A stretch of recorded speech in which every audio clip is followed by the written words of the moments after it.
Hi guys. So may ginawa akong bagong pang tulak ng valve. So tingnan nyo.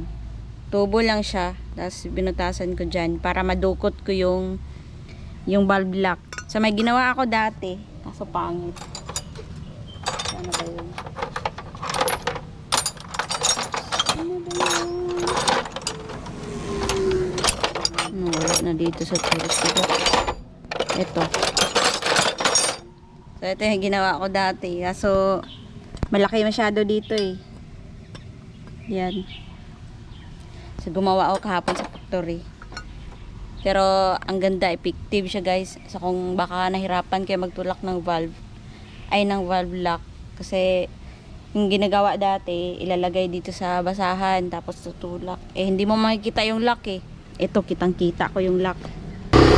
Trial lang to guys. Hindi ko pa to nalinisan, no. Nalagay agad. So, mas madali yung buhay ko dito kaysa dun sa isa. Mas maganda to siya talaga. Promise.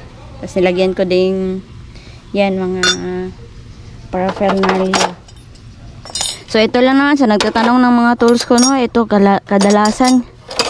Gawa-gawa ko lang. Ito.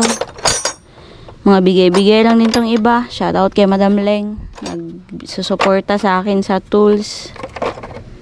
Wala. Yan lang. Hindi pa ako nakabili ng mga mamahaling tools talaga. Sa Pinas meron ako mga tools. Pero dito wala.